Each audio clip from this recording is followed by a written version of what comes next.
چور کی سزا۔ اسلم ایک سپر سٹور میں داخل ہوا، پھر اس نے ایک مہنگی پرفیوم اٹھائی اور اسے اپنی جیب میں رکھ لیا۔ پھر اس نے ایک بہت ہی عمدہ گھڑی اٹھائی، جس طرح کئی مہنگی چیزیں اپنی جیب میں رکھیں اور سپر سٹور سے باہر آ گیا۔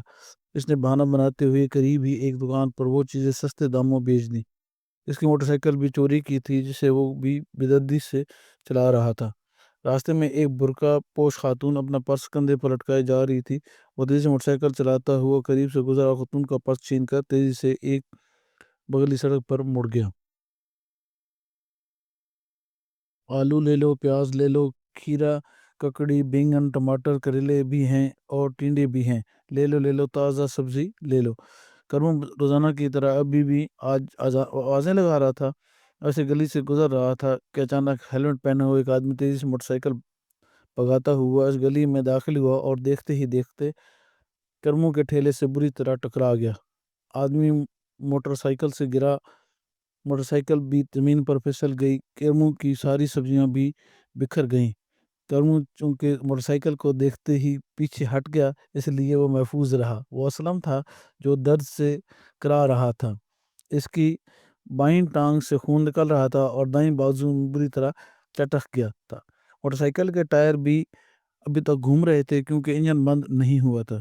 کرمو اس آدمی کی حالت دیکھ نہیں پا رہا تھا۔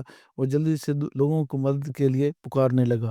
اس نے موٹر سائیکل کا انجن بھی بند کر دیا تھا تاکہ اس کی آواز واضح ہو جائے۔ جلد ہی لوگوں اس کے گرد جمع ہو گئے، پھر سب نے اپنی مدد آپ کے تحت اس آدمی کو اٹھا کر ایمبولینس میں سوار کیا اور اسے لے کر اسپتال پہنچے۔ ڈاکٹروں نے علاج شروع کر دیا۔ ادھر کرمو اپنے آپ کو کوس رہا تھا کہ اس کی وجہ سے سب کچھ ہوا، کیونکہ وہ خرید و فروخت میں ہی بے ایمانی کرتا تھا۔ اب اس کا خاصا نقصان ہو گیا۔ اس نے توبہ کی اور پکا ارادہ کر لیا کہ کبھی کسی کو دھوکہ نہیں دے گا۔ اسلم کی حالت بہت خراب تھی۔ اس سے ایمرجنسی وارڈ میں لے جایا گیا۔ اس کی بائیں ٹانگ پر بہت گہری چوٹ لگی تھی۔ دائیں ہاتھ کی ہڈی ٹوٹ گئی تھی، جس کی وجہ سے اس کا پورا ہاتھ ناکارہ ہو گیا تھا۔ اس کے جیب میں کئی ہزار روپے تھے۔ اسے اسپتال پہنچانے سے پہلے ہی کسی نے روپے نکال لیے تھے۔ موبائل بھی جیب میں نہیں تھا۔ تھوڑی دیر بعد اسلم ہوش میں آ گیا اور اس کا دایاں ہاتھ بھی کسی طرح کام کا نہیں رہا۔